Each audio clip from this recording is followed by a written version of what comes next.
episode of Quilt with the Stars is brought to you by Baby Lock for the love of sewing and Koala Cabinets, sewing furniture custom built in America.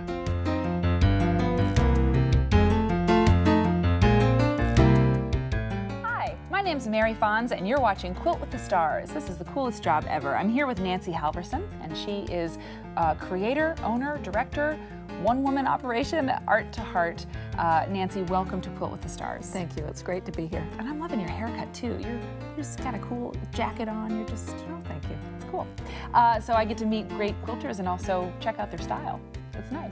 And we are going to work on a project today. And Nancy, you're going to show me a darling wall hanging that's going to be in Fonz & Porter's Love of Quilting magazine in the January-February issue of 2013, which is really cool. And you designed it expressly for the magazine. Is that right? Great. So it's kind of an exclusive. Tell me a little bit about this wall hanging and about the fabrics you used. This fabric is called Curiosities, and I designed it with inspiration from my granddaughters. Mm-hmm. I have 3 granddaughters, and I just wanted to do something very colorful and fun and whimsical for them. And it's also very springy and bright. Mm-hmm. And about the time January, February rolls around, you're ready to look forward to spring. And so that's was the inspiration behind this. Definitely going to cheer up your sewing studio if you're working with this great Bintertex fabric. It's true. So excellent. So you get to kind of lead me through an abbreviated version of how to make this. We don't have time to go through the whole process because we don't have all the time in the world, unfortunately. But of course, the pattern is in the magazine, and you can get that. FonzandPorter.com is a good place to go for information where you can find all of the patterns and the magazines. For Fonz & Porter. So, but we can go through the abbreviated version and take it away, Nancy. How do we start? Okay, to start out, you'll notice on the quilt, the swirly leaves go over the outside borders. The stem goes underneath the bottom border. So you start out by sewing the side borders onto the background block, and that's where we are right here. Why don't you put the finished one over there so I've got room. And here we have the base panel, basically. Okay, you're going to start out with the stem first. And we give you not a template piece, but instructions for cutting it. So you just fuse your fusible to the back of the fabric, and then you use your rotary cutter to cut it to size. That's the easiest way to do it. The next thing that you do is trace all of the template pieces onto your fusible web. Do you have, put it down there in the sweet spot there so the cameras can get a good, do you have a particular kind of fusible? There's so many different kinds out there. Do you have one you like for this particular project or projects just like something this one? very light. Real lightweight. Very light. Okay, great. Yes. And a tip that I'd like to tell you is once you've traced the shape out, I like to cut the center out of the fusible, and that takes the bulk out. That way when you have lots of applique pieces stacked on top of each other, it leaves the fabric nice and soft, so that if you want to embellish with some fun quilting or something, you still have a nice and soft fabric and it's not too stiff and heavy. Great, great. So then So you would cut out the center, then you iron it on and cut it out on your trace line, and so this is what it looks. You just are left with a little bit of the fusible applique around the outside just to fuse that edge down. Then you blanket stitch it to hold it tight. we call that method windowing around here. Some people call it just what I do when I need to put down pieces on my thing, but windowing is sometimes a term that you'll hear. So if you can grab a few of those pieces, we can do a little bit of the laying out. We're going to do it upside down for our, excuse my reach, for the viewers at home so they can see. I like to cut the fusible out on any piece that's larger than about an inch wide. And don't be too worried about laying things out exactly. It's a flower, it's loose and flowy, so whimsical. So it doesn't, there's no... doesn't have to be exact. Just kind of lay it out so that the petals are all coming to the center of the flower. And you know, this project's neat because there's a few hallmarks of your style, and that pieces going over the border and pieces kind of overlapping and underlapping. Really, a lot of your work does that, and that's great that and I do like to tuck the ends of the leaves under the stem. Yes, good. idea.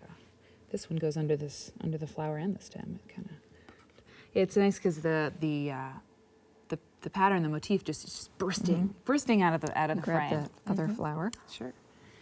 So you just lay it out. And you can follow the pattern, obviously, but if you wanted to, make the purple one on top, certainly that's up to you, and can kind Like of. I said, it's a flower, so don't be too stressed out about laying everything out perfectly. Right. And then you've got the letters up at the top, the spring, and you've got a really good tip. I'm going to actually move this away a little bit because you're going to show a tip about cutting out those small little pieces, right? Now, I have people ask me all of the time if I use small scissors or something to cut out these little pieces, especially the center of the letters. And I don't. I just use my regular scissors that I use for everything. But this is the tip on how to cut out this center right here. All you need to do is fold it. Take a tiny bite. Take a little tiny snip. That gives you an opening to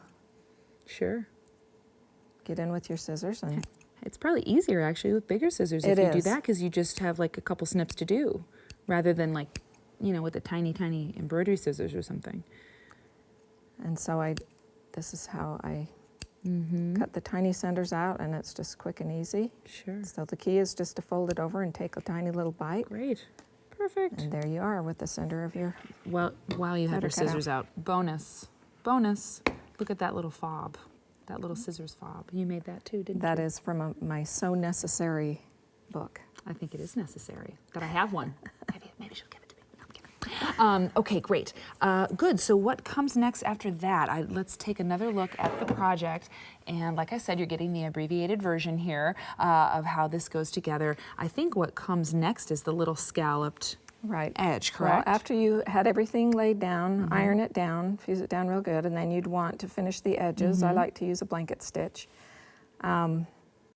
Then you would sew the top and bottom borders on.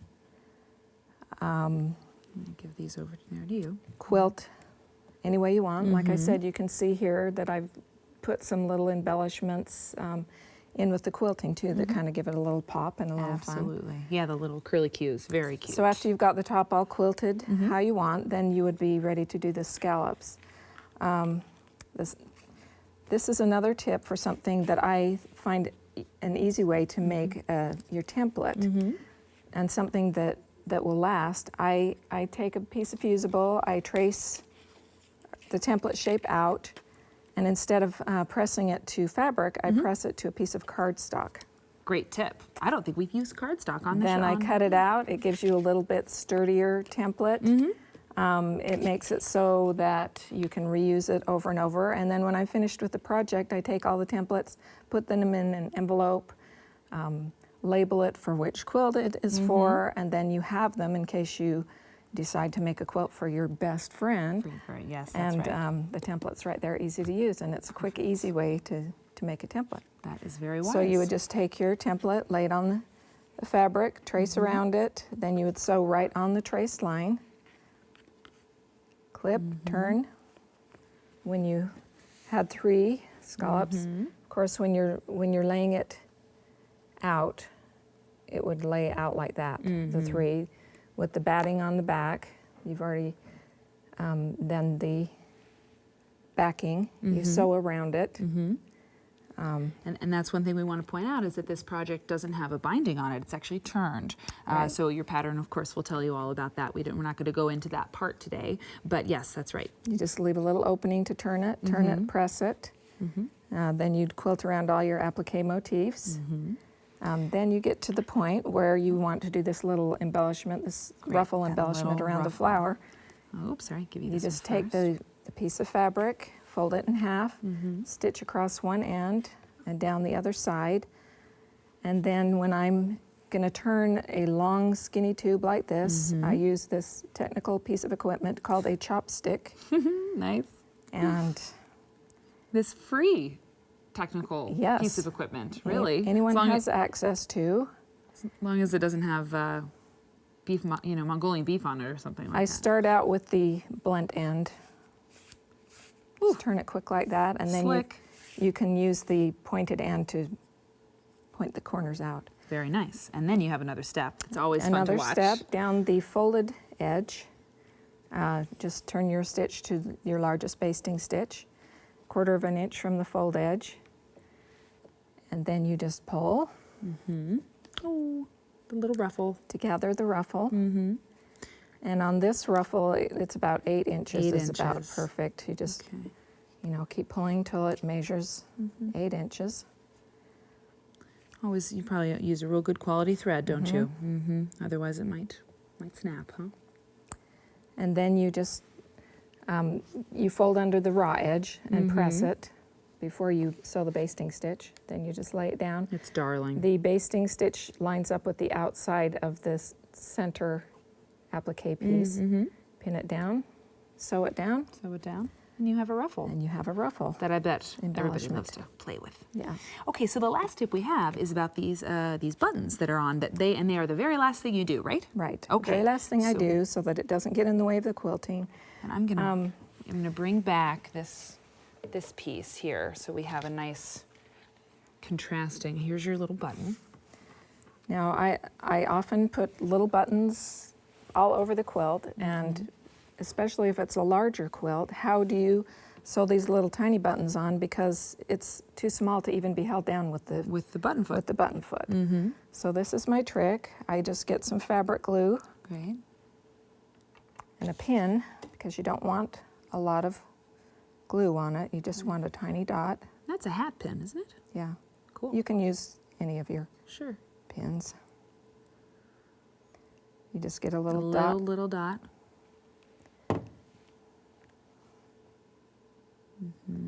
And because you don't want too much glue on it, or it is going to blob through the holes. Right.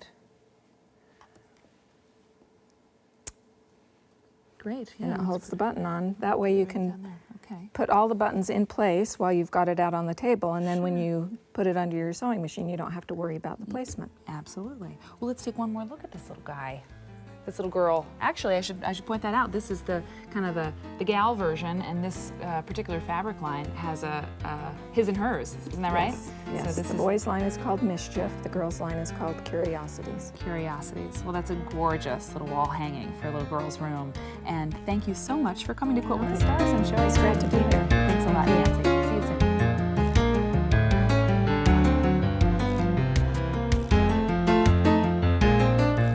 This episode of Quilt with the Stars is brought to you by Baby Lock, for the love of sewing, and Koala Cabinets, sewing furniture custom built in America.